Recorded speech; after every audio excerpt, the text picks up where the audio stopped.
Wicket পড়তে লেগেছে, বড় বড় উইকেট পড়ছে, যে কারণে বাকিরা সব ভয় থরথর করে কাঁপছে। কোনোদিন শুনেছেন চাউমিন এগরোল ব্যবসায়ী ব্যবসা করে হাজার হাজার কোটি টাকার মালিক হয়েছে? আমি ব্যবসাদারকে ছোট করছি না, ব্যবসা করে বড়লোক হবে বা টাকার হাজার হাজার টাকার মালিক হবে সেটা ভালো কথা, খুব ভালো বিষয়। কিন্তু একটা ব্যবসায়ী ব্যবসা করে কয়েক বছরের মধ্যে হাজার হাজার কোটি টাকার মালিক হতে পারে, জীবনে দেখিনি বা শুনিও নি।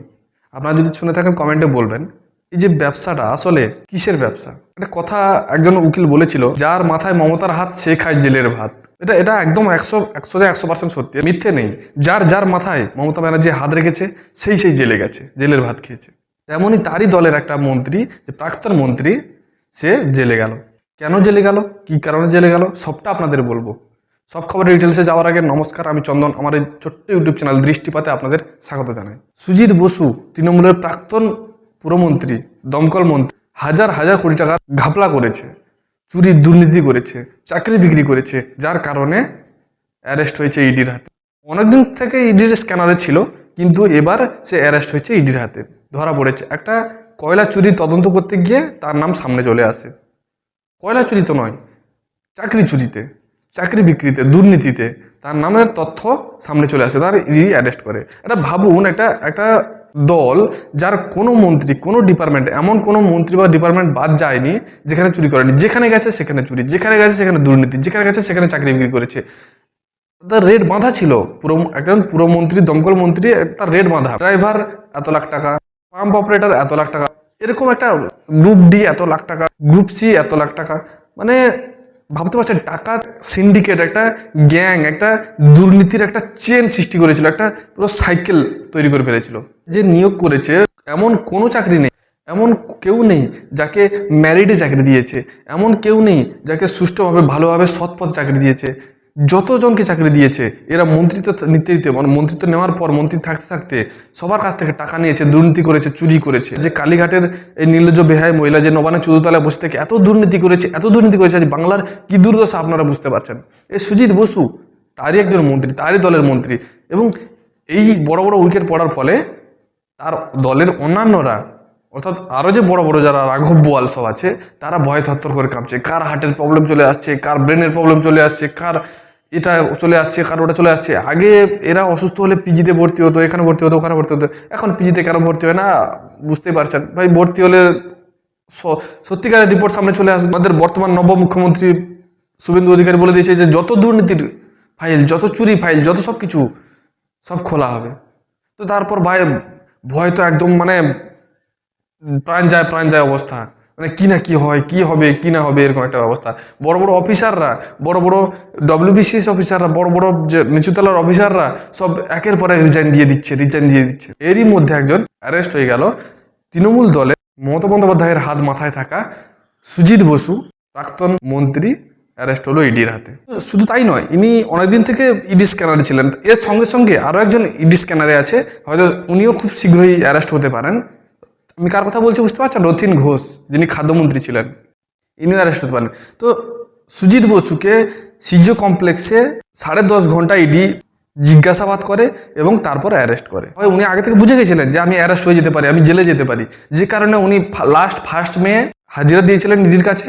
তারপর আদালতে গিয়ে বলে, হুজুর আমি এত ব্যস্ত, আমি শ্বাস নেওয়ার টাইম পাচ্ছি না, বোঝানোর চেষ্টা করেছিল আদালতে। তার থেকে প্রোটেকশন নিয়ে একদম ঘুরে বেড়াচ্ছিল, একদম রাজার হালে ঘুরছিল। কিন্তু অবশেষে ওনাকে ইডি জালে ফাঁসতে হয়েছে। কারণ আজ না হয় কাল, কাল না হয় পরশু, যারা চুরির দুর্নীতি করবে ইডি, ইনকাম ট্যাক্স অথবা সিবিআইয়ের হাতে ফাঁসতে তাদেরকে হবেই, যদি গভর্নমেন্ট সঠিকভাবে কাজ করে, ফ্রি হ্যান্ড দেয় তাদেরকে। তাহলে এই সুজিত বসুকে যখন ইডি ডেকেছিল, সামান দিয়েছিল, অনেক আগের থেকে সামান জারি করে একে ডাকা হয়েছিল সিজে কমপ্লেক্সে। যাওয়ার সময় ওনার ছেলে সমুদ্র বসু এবং ওনার যে উকিল তাকে নিয়ে গেছিলেন। কিন্তু ভাই উকিল তো কিছু করতে পারেনি, করতে পারবেই বা কী করে? এত চুরি, এত দুর্নীতি, উকিলও কিছু করতে পারবে না। তো মানুষ কতটা মাথা খাটাবে, কত দূর পর্যন্ত যাবে? একটা ছোটোখাটো বিষয় হয় আলাদা বিষয়, কিন্তু এরা এতটা পরিমাণ চুরি দুর্নীতি করেছে, কোনো লয়ার পর্যন্ত মাথা কাজ করছে না। এদের কী করে বাঁচাবে, কী করে এদেরকে একটু প্রোটেক্ট করবে? তো সে কারণে বাঁচাতে পারেনি, জেলে গেছে। চুরি করবে, দুর্নীতি করবে, তারপরে যখন ইডি, সিবিআই বা ইনকাম ট্যাক্স ধরতে আসবে, অ্যারেস্ট করবে, ভাই বুকটা চিনচিন করছে, শ্বাস নিতে কষ্ট হচ্ছে, আমি জেলে চলে যাব। এসে স্ক্যামে ভর্তি করবে বা পিজিতে ভর্তি করবে, ব্যাস বেড দখল করে পড়ে থাকবে। এইসব মন্ত্রীদের আসলে এরা এই চুরি দুর্নীতির একটা কি বলুন তো একটা ইন্টেনশন থাকে, একটা গভর্নমেন্ট বা একটা মন্ত্রীর একটা ইন্টেনশন থাকে। আমি আমি এটা তো অ্যাকচুয়ালি পাবলিক সার্ভেন্ট, ওরা আমার আপনার সার্ভেন্ট, কিন্তু ওরা কি করে গদিতে বসে গেলে ওরা নিজেদেরকে রাজা মনে করে আর আমাদেরকে প্রজাও মনে করে না, দাস মনে করে। ভাবে তারা যা বলবে সেটা সবাই করবে, তারা যা বলবে সেটা সবাই মানবে। মানে একটা তাদের মধ্যে একটা ঔদ্ধত্য কাজ করে। আপনারা শুনলে অবাক হবেন, এই সুজিত বসু শুধু টাকা নিয়েছে তা নয়, জমির বিনিময়ে চাকরি দিত। তুমি আমাকে জমি দাও, আমি তোমাকে চাকরি দেবো, তুমি আমাকে টাকা দাও, আমি তোমাকে চাকরি দেবো। মানে এই বিষয়গুলো দেখে লালু প্রসাদ যাদবের কথা মনে পড়ে। ভাই লালু প্রসাদ যাদব একটা সময়ে জঙ্গল রাজ চালাচ্ছিল, মানুষকে রেলে চাকরি দিত, এটা চাকরি ওটা চাকরি দিত, তখন মুখ্যমন্ত্রী ছিলেন, চাকরি দিত, জমি নিত, এটা চাকরি দিত, জমি নিত। জমি মানে জমি কি বলবো, একটা এমন পর্যায়ে পৌঁছে গেছিল যে জমি বা টাকা, মানুষ চাকরির জন্য হাহাকার চলছিল। তখন মানুষ নিজের সম্পত্তি জলাঞ্জলি দিয়ে একটা চাকরি চাইছিল, কি কারণে? বাঁচার জন্যে। আর চাকরি চাইতে গেলে জমি দিতে হতো। লালু প্রসাদ যাদব যে জঙ্গল রাজ চালাচ্ছিল, সেই জঙ্গল রাজ ওয়েস্ট বেঙ্গলে চলছিল। সুজিত বসু সেই একই রকম সেই জঙ্গল রাজ চালাচ্ছিল, চাকরি নাও জমি দাও, জমি দাও চাকরি নাও, টাকা দাও চাকরি নাও, এরকম একটা ব্যাপার। এই সুজিত বসু ওয়েস্ট বেঙ্গলের অন্যান্য পুরসভা ছাড়াও দক্ষিণ দমদমের একটা পুরসভাতে চেয়ারম্যান ছিলেন এবং সেখানে 150 জনেরও বেশি মানুষকে চাকরি দিয়েছে টাকা এবং জমির বিনিময়ে। ভাবতে পারছেন কোন লেভেলের এরা দুর্নীতি করেছে? ভাই এরা এত তাড়াতাড়ি বড়লোক হয়ে যায়, আর শুধু এই বড়লোক হয়ে যায় তা নয়, এরা যখন বড়লোক হয় না, এদের আশেপাশের আত্মীয় স্বজন সবাই ফুলে ফেঁপে ওঠে। কেমন মানে কীরকম একটা হয়ে যায় একটা ব্যাপার। নিজে শুধু বড়লোক হলে তো চলবে না, আশেপাশে সবাইকে বড়লোক করতে হবে, তাদেরকেও ফোলাতে হবে, না হলে একটা স্ট্যাটাস মেনটেন থাকবে না, একটা ওরা একটা হিংসে করবে বা মুখ খুলে দিতে পারে, সবাই ফুলে ফেঁপে ওঠে। তো সুজিত বসু অ্যারেস্ট হওয়ার সঙ্গে সঙ্গে তার পাশাপাশি যে ভাইপো ভাইজি এই ওই আরও আত্মীয় স্বজন আছে, তারাও ফুলে ফেঁপে উঠেছে। ইডি তাদেরকেও জিজ্ঞাসাবাদ করছে, জিজ্ঞাসাবাদ করার পর তাদের থেকে কি তথ্য পায় এবং সেই অনুযায়ী ইডি স্টেপ নেবে। আমি আপনার আরও একটা কথা বলি, আপনাদের নিশ্চয়ই মনে আছে তৃণমূলের আরেকজন নেতা, যে কিতকিত নেতা, মনে আছে? 24-এর যখন লোকসভা ইলেকশন হয়েছিল তারপরে আর কি পার্লামেন্টে দাঁড়িয়ে কিত কিত কিত কিত বলে টিস করছিল, বিজেপি দলটাকে টিস করছিল। তো ভিডিওটা আগে দেখুন, তারপর আমি বলছি।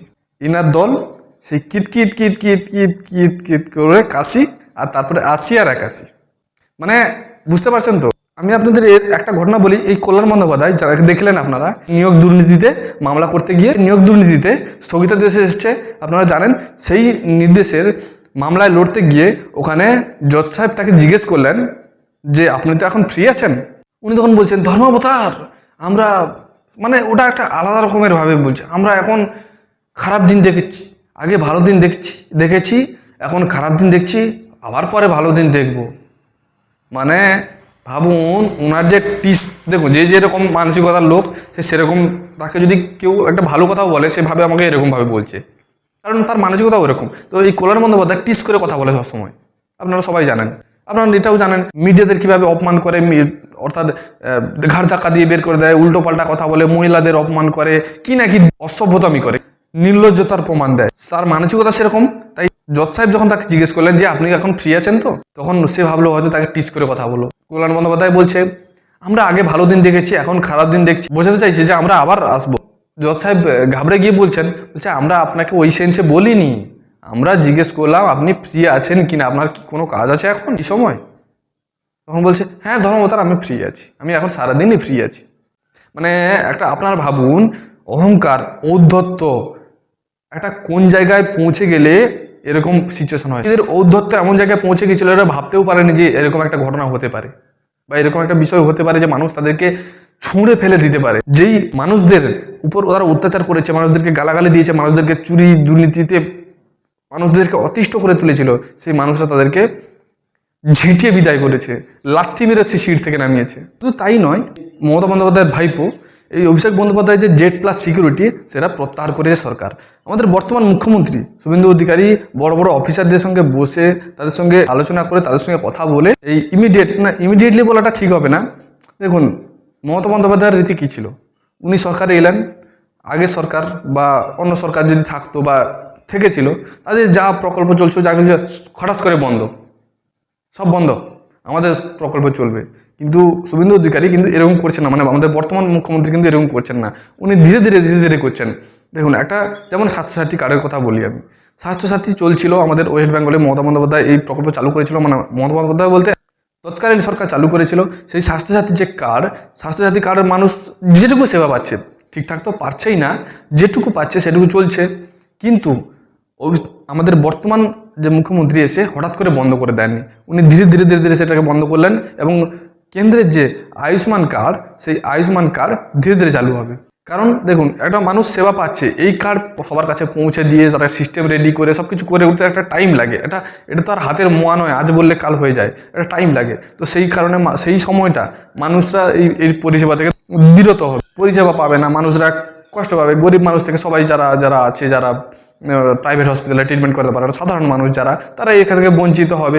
বিজেপি নেতাদের কাছে গিয়ে বলবে, ভাই কে বিজেপি নেতা আছে, আমাকে বাঁচাও, আমার এরকম সমস্যা হয়েছে, ঠিক করে দাও, ওই করে দাও, সেই করে দাও। এইসব যাতে না হয়, ধীরে সব কিছু করছে। তো সেরকমই অভিষেক বন্দ্যোপাধ্যায়ের যে সিকিউরিটি ছিল, ওই জেড প্লাস সিকিউরিটি, পুরো রাস্তা দিয়ে কেউ যেতে পারবে না, চারদিকে একদম পুরো একটা মাছিও গলতে পারবে না, এরকম একটা পরিস্থিতি ছিল তার বাড়ির চারপাশে। তো যখন উনি ভোটে হারলেন, তারপরে মুখ্যমন্ত্রী শুভেন্দু হলেন, তখন ভোটের সময় কিছুটা কমিয়ে দেওয়া হয়েছিল। তারপরে আবার যখন উনি মুখ্যমন্ত্রী শপথ নিলেন, আমাদের বর্তমান মুখ্যমন্ত্রী শুভেন্দু অধিকারী, প্রথম রাস্তার বাড়ির আশেপাশে কমালেন, তারপর জেড প্লাস সিকিউরিটি কমালেন। ভাই উনি আলোচনা করলেন যে ভাই এত কিছু হয়ে যায়নি, উনার এত বড় শত্রু হয়ে যায়নি, বা এত কিছু শত্রু হয়ে যায়নি, এত শত্রু হয়ে যায়নি যে উনাকে এরকম সিকিউরিটি দিতে হবে। ভাই সাধারণ এমপি যেরকম একটা থাকে, সাধারণত সব এমপিদের সেরকম থাকবে। ভাই পাইলট কার জ্যামা ট্যামা লাগিয়ে একদম তাম ঝাম পুরো নিয়ে একদম রাস্তা দিয়ে পুরো একটা র্যালি চলছিল, যেন একটা বিশাল কিছু চলছিল। এই পাইলট কারও নিয়ে নেওয়া হয়েছে, প্রত্যাহার করেছে সরকার, আর অতিরিক্ত সিকিউরিটিও প্রত্যাহার করে, সব কিছু যেটা ন্যূনতম থাকার দরকার বা থাকে সবার, সেরকমই আছে। প্রাক্তন মন্ত্রী যিনি অ্যারেস্ট হয়েছেন, ওনার শ্বাসকষ্ট, এই কষ্ট ওই কষ্ট হচ্ছে, এবং তার সঙ্গে সঙ্গে রথিন ঘোষও এর ইডি রাডার আছে। দেখা যাক আগে কি হয়। আপনাদের কি মন্তব্য কমেন্ট করে জানাতে ভুলবেন না। ভিডিওটি ভালো লাগলে ভিডিওটি লাইক করুন, চ্যানেলটি সাবস্ক্রাইব করে বেল আইকনটি প্রেস করে পাশে থাকতে ভুলবেন না, যাতে নতুন ভিডিও সবার আগে আপনার কাছে পৌঁছতে পারে। জয় হিন্দ, বন্দে মাতরম।